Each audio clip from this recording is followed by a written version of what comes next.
क्या नाम है चाचा? मेरा नाम डॉक्टर एम एस शुक्ला है। Doctor M S Shukla. Ji Lok Sabha चुनाव पर हम सर्वे कर रहे हैं। जी सर। आप वोट देते होंगे, कहाँ के हैं पहले ये बताइए। मैं सर रहने वाला तो लखनऊ का हूँ, लेकिन बनारस में यहाँ मेडिकल कॉलेज में। लखनऊ के हैं? जी। आप लखनऊ यूनिवर्सिटी से निकले? जी नहीं, लखनऊ में मेरा आवास है, यहाँ हाँ। BHU में हूँ सर। BHU में है मेडिकल कॉलेज। आपको क्या लगता है कि सरकार 2024 में ये आएगी, पुनः आएगी कि बदलाव होगा? नहीं, अगर जो आजकल की संभावनाएं देखी जाएं, जिस तरीके से विपक्ष को कोई मुद्दा नहीं मिल रहा है ग्राउंड पर, तो उस तरीके से देखा जाए तो सरकार यही लौटने वाली है। हालांकि लोकतंत्र, एक अच्छे लोकतंत्र के लिए विपक्ष को मजबूत होना बहुत ज़रूरी है, लेकिन हम देख रहे हैं विपक्ष अपने ही मुद्दों में खोए जा रहा है, जिससे क्या है सरकार को फायदा। जैसे आपने देखा मेयर का चंडीगढ़ में मेयर इलेक्शन में जो है सत्ता पक्ष ने जो है धांधली नजर आई, तो उसका कारण क्या है? कमजोर विपक्ष है। जब विपक्ष तो सुप्रीम कोर्ट गई, सुप्रीम कोर्ट ने आदेश दिया, चुनाव हुआ, विपक्ष जीत गई। लेकिन जो विपक्ष सुप्रीम कोर्ट से जीत रही है उसको सड़कों पर निकलकर और असली मुद्दों को तलाशना चाहिए। विपक्ष कहीं ना कहीं मोदी विरोध में देश विरोध करने लगी है, जिससे आम आदमी को समझ में आ रहा है, वो विचारधारा आम आदमी तक डिस्ट्रीब्यूट हो रही है। विपक्ष को चाहिए जो अच्छे कार्य है उनका समर्थन करना चाहिए, और जो सरकार निकम्मापन कर रही है, फायदा उठा रही है, उसके जो नेता इधर उधर भ्रष्टाचार कर रहे हैं, ऐसा नहीं बीजेपी में भ्रष्टाचारी नहीं है, तो उनको पर लगाम लगाए, जिसे मोदी जी तक भी संदेश जाना चाहिए। लेकिन मोदी जी को भी पता चल चुका है कि विपक्ष पंगु हो चुका है, तो वो अपना जो है, जो उनको जैसी बैटिंग करनी है वो उसी तरीके से रणनीति की तरह टेस्ट मैच की बैटिंग कर रहे हैं। ठीक है, ऐसा नहीं कि काम नहीं हुआ, काम सभी सरकारें करती हैं। इस सरकार ने भी बहुत वंडरफुल काम किया है। जैसे सड़कों में आप ले लीजिए, बहुत अच्छा काम हुआ है। देश की सुरक्षा नीति बहुत अच्छी है।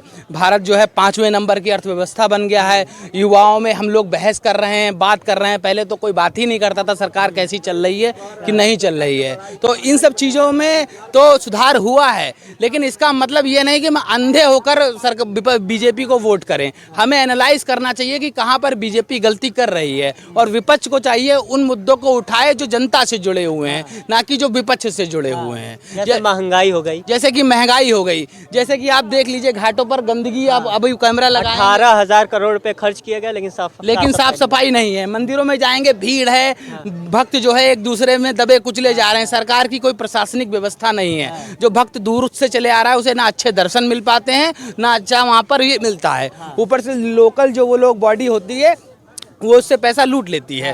ठीक है, तो इन चीज़ों में सुधार लाना चाहिए, बेसिक मुद्दों को पकड़ना चाहिए। विपक्ष बेसिक मुद्दों से कहीं ना कहीं पूरी तरीके से दूर है। दादा जैसे हमको बता रहे थे, आयुष्मान कार्ड नहीं बना है। जी। ये इस समय पैसे नहीं, इसीलिए ये यहाँ बैठे हैं। जी। इनकी कई समस्या थी, जी। खुद अपना इलाज करा रहे हैं। तो सरकार से, जो सरकार आयुष्मान कार्ड के लिए बोली थी कि आयुष्मान कार्ड सबका बनेगा, इनका तो राशन कार्ड भी नहीं बना है।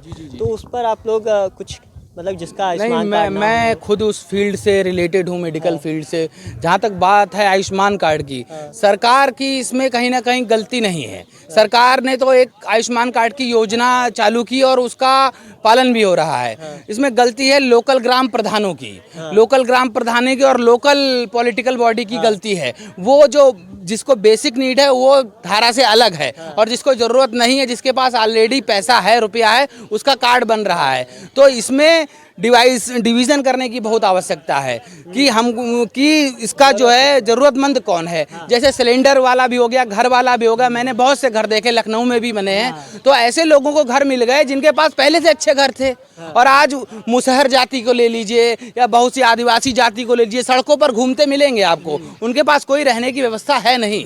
तो सरकार को चाहिए इन जातियों को देखे ये सड़क पर क्यों हैं, और जो जो घर में रह रहे हैं वो तो पहले से ही घर में रह रहे थे। सरकार जो घर का काम देने का काम कर रही है वो उन्हीं को मिल रहा है जिनके पास जमीन ऑलरेडी है, और जिनके पास जमीन नहीं है वो बेचारे कहाँ जाएं। सबसे पहले इस मुद्दे का जो है सरकार को सोचना चाहिए, जिनके पास वाकई घर नहीं है, जो वाकई मुसहर जाति के, आदिवासी जाति के या गरीब ब्राह्मण जो पंडे हैं, जो जाति से मतलब नहीं होता है, गरीब की कोई जाति नहीं होती है, गरीब ब्राह्मण भी गरीब होता है और गरीब शूद्र भी गरीब होता है, इसलिए जातिवाद गरीबी में ना देखें, उसको गरीबी से स्तर को उठाना चाहिए। बोल देंगे उस पर, उन पे क्या बोल रहे थे?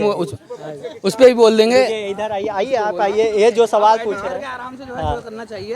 आप जो बता रहे हैं, जो सांड बाछा उछा छूट रहे हैं, उनसे किसानों के कितना नुकसान है, उस विषय पर बोलिए। सांड जितने मोदी जी बंद करवा दिए हैं, ये योगी जी बंद करवा दिए हैं कि हमारे जो है देहात में सांड जो घूमते रहेंगे, इनके राशन मिलेगा, कहीं खुला गया है, लेकिन कहाँ है? देखिए किसी गांव में 100 गो है, किसी गांव में 200 है, जहाँ इस गांव में है 500 है, 500 इकट्ठा घूमते हैं। यहाँ नौकरी नहीं होता तो खेती से भोजन नहीं इस गांव में मिलता यहाँ, ये जान लीजिए। अगर नौकरी नहीं, पंडित जी ने बहुत अच्छा मुद्दा उठाया है, सांड का, गाय का। हम लोग देखते हैं सड़कों पर गाय घूम रही हैं, सांड घूम रहे हैं, ये आज से नहीं है। इस सरकार में क्या हुआ, इन्होंने बूचड़ खाने बंद कर दिए तो संख्या बढ़ गई। जो गाय काट दी जाती थी, या जो जानवर मवेशियों बेच दिए जाते थे कटने के लिए, वो उन पर रोक लगने की वजह से उनकी संख्या में बढ़ोतरी हुई है और वो सड़कों पे आए। इसमें सरकार की कोई बहुत अच्छी नीति दिखती नहीं है मुझे। सरकार की नीति ये नहीं कि जो हर शहर में, हर गांव में एक पशुपालक केंद्र होना ही चाहिए, जिसमें जो है सरकारी, जिसको पैसा मिले उसको नियुक्ति हो और उसमें एक सरकारी क्लर्क लेवल का या कोई भी लेवल का अधिकारी जो गौ सेवा करे वहाँ पर नियुक्त होना चाहिए।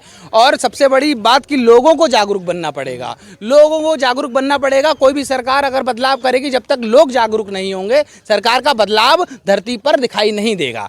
जैसे लोग जागरूक क्यों नहीं है, अब जैसे गाय हम लाते हैं पालने के लिए, हमारे सनातन धर्म में गाय को माँ का दर्जा दिया गया है, क्योंकि बताते हैं उसमें 83,000 देवी देवताएं होते हैं। तो अब हम माँ को लाते हैं, माँ का दूध पीते हैं, फिर हम माँ को सड़क पे फेंक देते हैं। वही हम कुत्ता लाते हैं, एक लैब्राडोर कुत्ता पालते हैं, हम उसको सोफे बैठाते हैं, लेकिन गाय ने दूध देना बंद कर दिया, हम सड़क पे छोड़ देते हैं। वही हम टॉमी, पपी और डॉग का नाम मत लीजिए, ये सब कह के हम कुत्ते को जितना प्यार कर रहे हैं उतना हम गाय को क्यों नहीं कर रहे हैं? हमारा प्यार हर जानवर के प्रति समान होना चाहिए। और जो जानवर सोसाइटी के लिए अच्छे हैं, जैसे गाय है, बैल है, उनकी तरफ हमें उसी तरीके से ध्यान देना चाहिए जैसे हम अपने घर वाले भाई बहन की तरफ ध्यान देते हैं, क्योंकि वो भी एक समाज का महत्वपूर्ण हिस्सा है।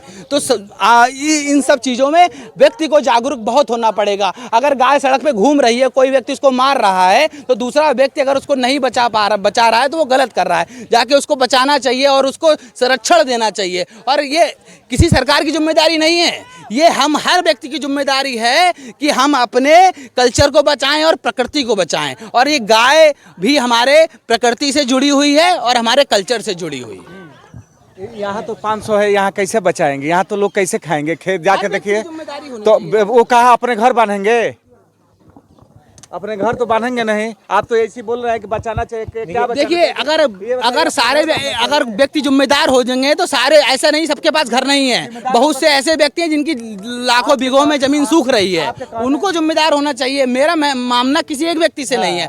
अगर जैसे मैं सक्षम हूँ और मैं जागरूक हूँ तो मैं 2 गायों का पालन पोषण कर सकता हूँ जो दूध नहीं दे रही है, तो मुझे करना चाहिए। बस मेरा भी पुण्य होगा उससे। और गाय सरकार कितने गायों को लेके आएगी? 1 मिनट चाचा, सरकार गौशाला के नाम पर गौशाला काफ़ी लोग को दिए हैं, ये ना भूलिए, गौशाला के नाम पे काफ़ी लोगों को गौशाला दिए हैं। उस गौशाले में लगभग उसमें सरकार 900 रुपये भी दे रही है महीना में का। कुछ जगह पर मतलब कि कुछ क्षेत्र में 4 किलोमीटर 5 किलोमीटर के अंदर 4 किलोमीटर 5 किलोमीटर के अंदर लगभग बहुत बड़े विशाल रूप में गौशाला बना रहा है। इस पर काम चल रहा है। साथ ही साथ जो गौ भस्कर मतलब कि गौ तस्करी करते हैं उनके पर कड़ी कार्रवाई हो रही है, क्योंकि हमारे आसपास गौ तस्करी भी हो रहा है। ये गौ तस्करी क्यों बढ़ गया? क्योंकि इसी वजह से जो ये मुद्दा आया था योगी सरकार में गाय को लेकर के, कि गाँव को लेकर के लोग जाते हैं, बेचते हैं, कटवाते हैं, साढ़ बढ़ चुके हैं, खेत चर रहे हैं, विपक्ष हमेशा मुद्दा बनाती रहती है। तो इस बीच आम आदमी भी अपना गुस्सा जाहिर किया और साथ में एक और आदमी थे जो लोगों को खुद की जिम्मेदारी निभाने के लिए अपील कर रहे थे। तो इस समय साथ ही साथ हम भी इन लोग के बीच है। तो मिलते हैं अगले वीडियो में। जय हिंद।